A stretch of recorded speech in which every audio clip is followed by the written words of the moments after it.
कोशिश करते हैं आर्या जी क्या कह रहे हैं और क्या कहना चाहते हैं। भैया आज जो है अतिक्रमण हटाओ अभियान चालू है और क्या कहना चाहेंगे, सही है हो रहा है काम? नहीं, अतिक्रमण नहीं होना चाहिए, ये ठीक बात है, लेकिन उसका एक मानक निर्धारित करे नगर पालिका, उस हिसाब से उस लोगों को व्यापार करने में भी दिक्कत ना हो, इस बात का ध्यान रखा जाना आप लोगों चाहिए। ने बैठक की थी, साथ में जिलाधिकारी भी थे। जिलाधिकारी से हम लोगों ने बहुत सी चीज़ों की डिमांड की कि ई रिक्शा जो चलते हैं उनकी वजह से पूरे शहर में जाम होता है, उनका रूट निर्धारित किया जाए। जो ठेला वेंडर्स हैं उनके लिए स्थान चिन्हित किया जाए, क्योंकि मुख्यमंत्री का ये आदेश है कि वेंडिंग जोन बनाए जाएं, नए वेंडिंग जोन नगर पालिका बनावे।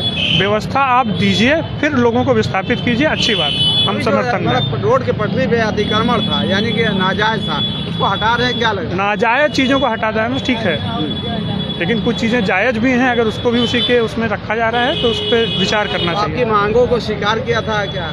हमारी मांगों को नहीं, वो जनता के हित में उन्होंने निर्णय लिया है, लेकिन उस निर्णय में सबका सहयोग भी चाहिए और सबको स्वतंत्रता भी चाहिए, उनकी व्यवस्था भी चाहिए। जो जैसे पूर्व में नाली के ऊपर फोल्ड किया हुआ उन्होंने प्लेटफॉर्म उन्होंने स्वीकृत किया था, पुराने सिटी मजिस्ट्रेट थे अंजनी कुमार साहब ने, तो उस हिसाब से लोगों ने बनवाए। अब उस प्लेटफॉर्म पे अगर कोई चीज़ है तो उसके ऊपर आप चालान काटेंगे तो वो ठीक नहीं है। लोगों को जैसे पैदल चलने वालों को, यात्रियों को दिक्कत हो रही थी, ये उसके लिए व्यवस्था शासन की व्यवस्था है, अधिकारी व्यवस्था देने के लिए हैं, सजा देने का काम न्यायालय का है। सर पार्किंग हो गई, फिर भी लोग कहाँ पार्किंग हो गई? चुंगी गोदाम पार्किंग है, आप जाके देख तो लो कैसा पार्किंग है वो। 10 गाड़ियाँ ठीक से खड़ी हो जाएं तो बताओ आप, कोई व्यवस्था है उसकी?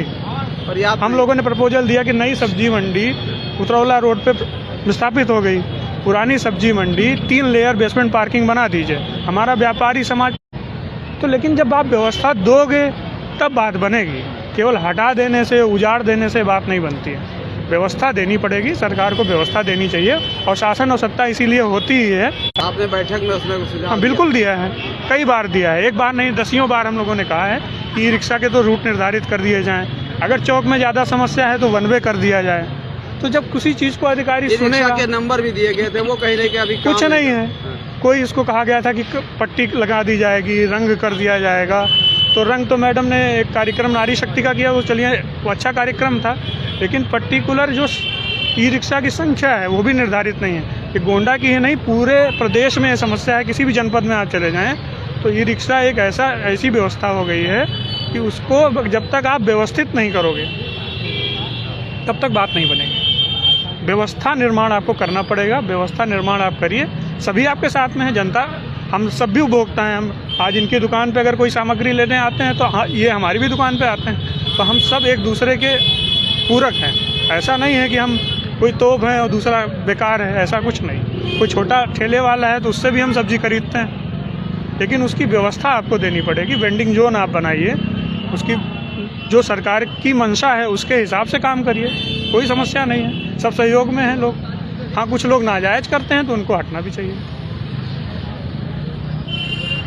ये भाई का कहना था, जो नाजायज कर रहे हैं या करे हुए हैं उसको हटना चाहिए, मगर वेंडिंग जोन मतलब एरिया को ये निर्धारित करना चाहिए जिससे लोगों को जो रोजी रोटी का है वो समस्या ना हो, वो रोजी रोटी चलती रहे। और ये जो है अभियान भी